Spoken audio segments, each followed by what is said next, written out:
సింగరేణిపై కొన్ని రోజులుగా కొన్ని కట్టు కథలు రాతలు రాశారంటూ deputy CM Bhatti Vikramarka fire అయ్యారు. పెట్టుబడులు, కట్టుకథలు, పిట్టకథల విష పలుకులతో తప్పుడు ప్రచారానికి రాధాకృష్ణ తెరలేపారని మండిపడ్డారు. ఏ నినాదం వెనుక ఎవరి ప్రయోజనాలు దాగున్నాయో, తొలి పలుకుల రాతల వెనుక ఎవరి ప్రయోజనాలు దాగున్నాయో అని భట్టి భావోద్వేగంగా క్లారిటీ ఇచ్చారు. పెట్టుబడులు, కట్టుకథలు, విషపు రాతల రాధాకృష్ణ గారి తొలి పలుకులనే పేరుతో మొదలైనటువంటి కథనాలన్నీ ఒక తప్పుడు ప్రచారం, రాష్ట్ర ప్రభుత్వం పైన కావాలని నిందలు మోపటం, ఊహాగానాలతో కూడినటువంటి కథనాలు రాయటం, ఆ కథనాల్ని అల్లిపుచ్చుకుంటూ రోజుకు ఒక కథ వండి వార్చటం ఈరోజు జరుగుతూ ఉంది. ఏ రాబందులు, ఏ గద్దలు, ఏ దోపిడీదారుల ప్రయోజనాల కోసమో ఈ కథనాలన్నీ వస్తున్నట్టుగా కనిపిస్తూ ఉన్నాయి. ఈ తొలి పలుకుల రాతల వెనక ఎవరి ప్రయోజనాలు దాగి ఉన్నాయో నాకు తెలియదు, కానీ సింగరేణికి సంబంధించి వారు రాసిన కథనాల్లో 2 అంశాలు లేవనెత్తారు. ఒకటి, వారికి తెలిసినటువంటి కొద్దిమంది వ్యక్తులకి దీన్ని కట్టబెట్టడం కోసం సైట్ విజిట్ కండిషన్ అనేది పెట్టి, ఆ కండిషన్ ద్వారా ఎవరికో వాళ్ళకి సంబంధించిన వ్యక్తులకి దీన్ని దారాదత్తం చేయాలనేటువంటి ఆలోచనలు అన్నీ ఉన్నాయి దీని వెనక అని చెప్పి వారు ఊహించుకొని రాశారు. అడ్డగోలుగా నా చేతిలో నేను అధిపతిని, నేను రాస్తే ఏదైనా నడుస్తుంది అని రాస్తానని అంటే కుదరదండి. నేను చెప్పదలుచుకున్నాను స్పష్టంగా.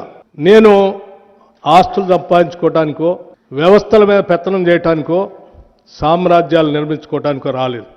పెద్దలు రాధాకృష్ణ గారు, ఇప్పటికైనా మీ మీద గౌరవం ఉంది మాకు, ఇప్పటికైనా రాసిన కథనాలన్నీ తప్పుడని వాటిని తిరిగి ప్రపంచానికి, తెలంగాణ ప్రజలు తెలియజేస్తారని నేను ఆశిస్తూ ఉన్నాను. 40 ఏళ్లుగా నేను పోగేసుకున్నటువంటి క్యారెక్టర్ అసాసినేషన్ చేశారు మీరు. ఇది తగదండి మీకు. ఎన్నో కష్ట నష్టాలు కోర్చి, ఎన్నో వ్యయప్రయాసాలు కోర్చి, ఎన్నో ఒత్తిళ్లను తట్టుకొని నేను ఎడదాకా వచ్చాను. ఆ వచ్చింది ఒక లక్ష్యం కోసం, ఒక సంకల్పం కోసం. నేను ఇటువంటి చిల్లర పనుల కోసం రాలేదు, చిల్లర కార్యకలాపాల కోసం రాలేదు. నేను పోగేసుకున్న నా వ్యక్తిత్వాన్ని నువ్వు ఒక్క రోజుతో, ఒక్క కాలంతో రాస్తా అంటే నేను చూస్తూ ఊరుకోవటానికి సిద్ధంగా లేదు. మీ వ్యక్తిగతమైన ప్రయోజనాల కోసమో, మీ రాజకీయ లబ్ధి కోసమో, ప్రయోజనాల కోసమో ఈ రాష్ట్రం పైన, సింగరేణి పైన ఇటువంటి తప్పుడు ప్రచారం, విషం చెమ్మొద్దని మాత్రం విజ్ఞప్తి చేస్తూ ఉన్నాను. ఎస్, మీకు ఏదైనా అనుమానాలు ఉంటే my doors are always open 24 hours. Any time you can come and knock the door. నేను అడుగుతా ఉన్నాను, right from Sujan Reddy company దగ్గర నుంచి ఈ 4 కంపెనీలు కాంగ్రెస్ వాళ్ళయా, ఎవరి? మీకు తెలుసు కదా ఈ పేర్లన్నీ ఎవరియో. ఒకవేళ సైట్ విజిట్ కండిషన్ పెట్టి విజిట్ చేసే వాళ్ళకి ఎవరికి సర్టిఫికేట్ ఇవ్వకుండా ఆపి మాకు కావాల్సిన వాళ్ళకి, లేకపోతే ఇంకోళ్ళకి కావాల్సిన వాళ్ళకి ఇచ్చి ఉంటే అసలు వీళ్ళందరికీ టెండర్లు వచ్చాయా, అసలు వర్క్లు వచ్చాయా?